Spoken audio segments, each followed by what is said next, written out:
What's going on, all you beautiful people? Welcome to episode number 2 of For the Boys, with the number 4 and an IZ at the end because it's edgy. I'm your host, as always, Hunter King. Today, we're going to be breaking down the divisional round games and kind of how the opponents from the wild card did in their first game of the playoffs. The first matchup we're going to be looking at today is the Indianapolis Colts at Kansas City Chiefs. Indy won their wild card game against Houston 21-7.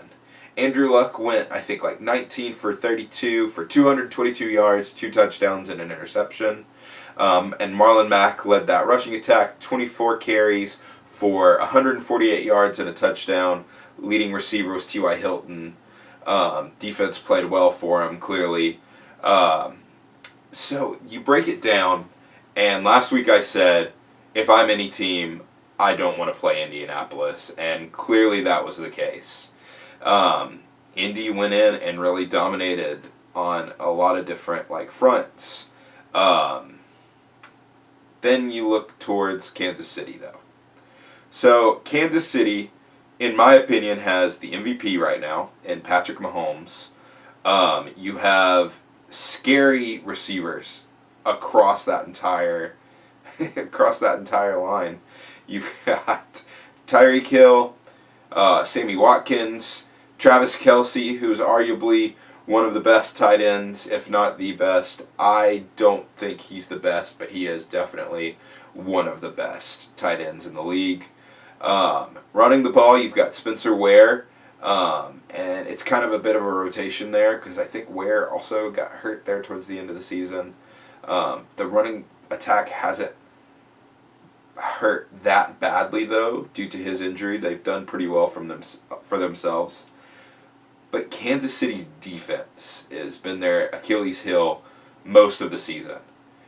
You look at Patrick Mahomes and their 4 losses, and he's I know in that game against New England, he put up 40 points. The game against the Rams, absolutely ridiculous. He has kept them alive in games, whereas the defense has immediately taken them back out. So you look at this matchup and you just kind of think to yourself, Indianapolis has probably got this if it comes down to a shootout. Because, the offense for the Chiefs can put up points, but again, I stand by. I don't want to play the Colts right now. I just don't. That offense, if Marlon Mack can repeat that performance, if Andrew Luck can do exactly what he did, they're fine. And the defense, again, for the Colts, playing very well right now.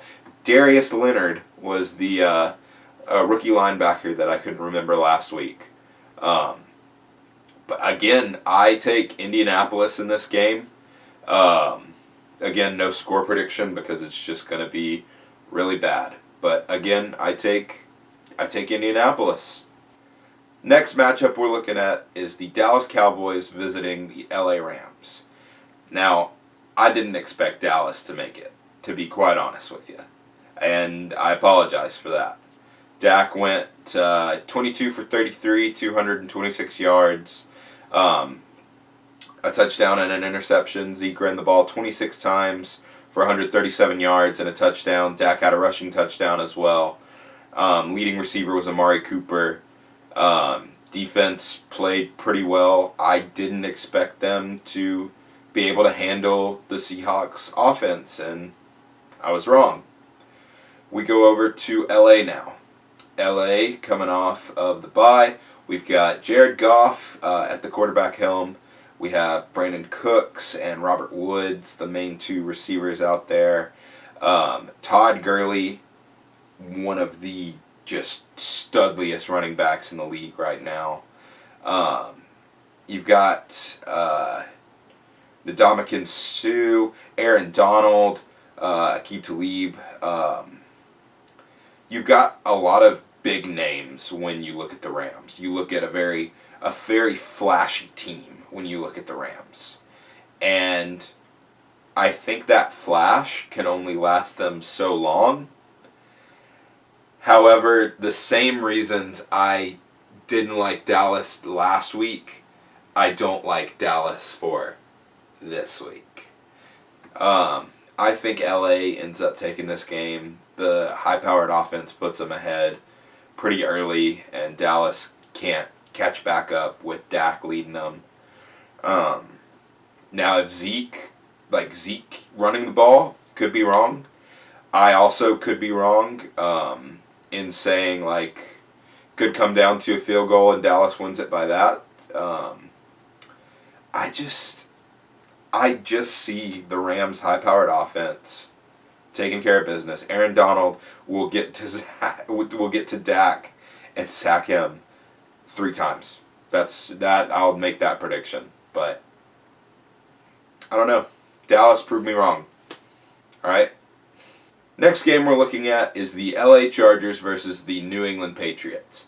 LA went into Baltimore last week and won that game 23-17. Phillip Rivers went 22 for 32, 160 yards, no touchdowns, no interceptions. Melvin Gordon ran the ball 17 times, 40 yards and a touchdown.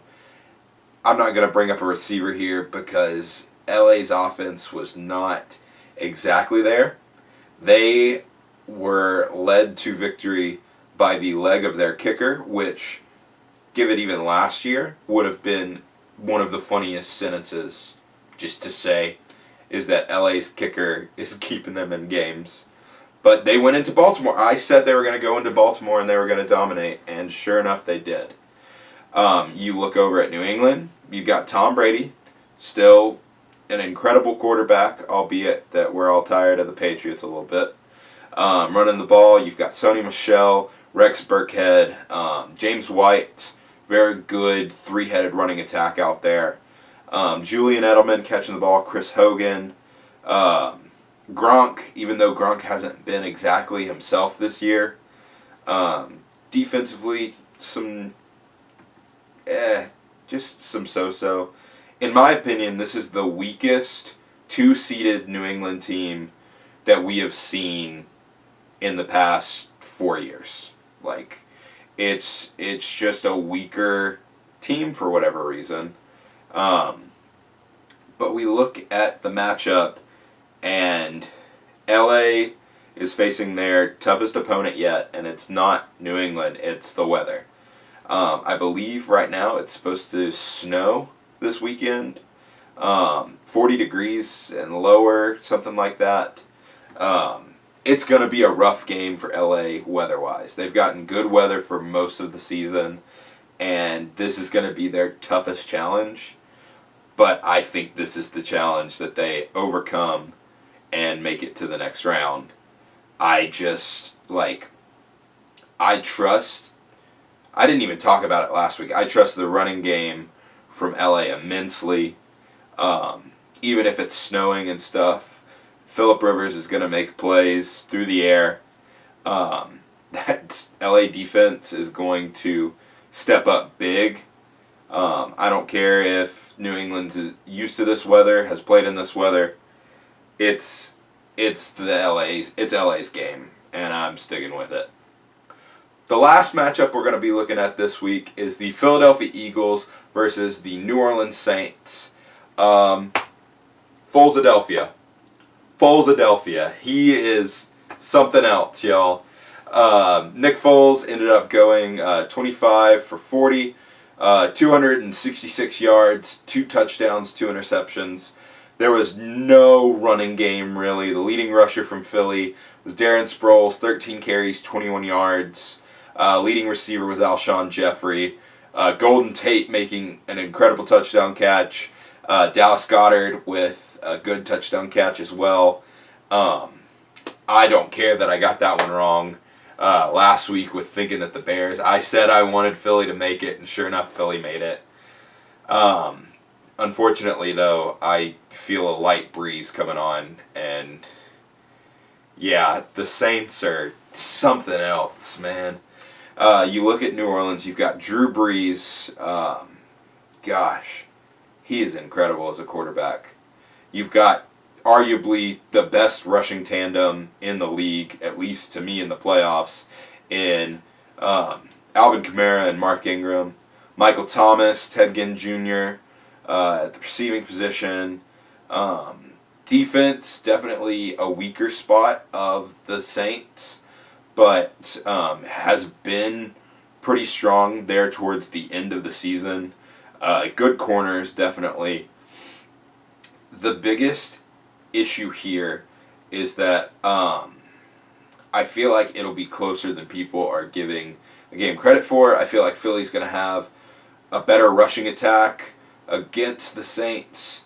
But I feel like Boiz is going to beat him over top because of how weak that secondary is. And that's going to be the thing that kills them. If they can control time of possession a little bit better, then Philadelphia can work his magic and not give Boiz enough time to do anything with the ball. But I'm picking New Orleans here. And I think the Saints... I think from the NFC, the Saints are my team to make the Super Bowl at this point. I will say from the AFC, it's still wide open. I think it's LA's game, though. And who knows, maybe I'll be wrong. Maybe we'll see New England there again, because everybody wants that. Said no one. But yeah, I'm going with New Orleans here. Philadelphia proved me wrong once again. Before we end today's episode, we're going to be looking at some of the head coaching positions that have been filled over the last week and what teams are still looking for their new coach. So we've got Bruce Arians coming out of retirement, taking over the Tampa Bay Buccaneers. We have Freddie Kitchens taking over for Cleveland, formerly from Cleveland. He was their offensive coordinator last season. Well, their interim offensive coordinator. He took over. We have Adam Gase, formerly of the Miami Dolphins, taking over the New York Jets. We've got Vic Fangio taking over the Denver Broncos, formerly from the Chicago Bears defensive coordinator. We have Matt LaFleur taking over the Green Bay Packers head coaching position. It was formerly the Titans and the Rams offensive coordinators. And then we have Cliff Kingsbury, a college coach from Texas Tech and USC, I believe, taking over the Arizona Cardinals. So still available right now is the Cincinnati Bengals and the Miami Dolphins. I truly have not heard anything coming out of Miami. From what I've heard about Cincinnati, they were looking at Vance Joseph, but he seems like he is the defensive coordinator for the Jets. I believe I saw a report on that. Hugh Jackson is still on the table, but I doubt they'll do that. From what I've seen recently, it looks like they're heading with Zach Taylor, I believe is his name. He's the QB coach from the Rams. Depending on when their season ends, he'll kind of interview and they'll kind of take him from there. That's been another episode of For the Boys with the number 4 and an IZ at the end because it's edgy. Have a wonderful rest of your week. Hopefully I do better than 2-2. We'll see ya.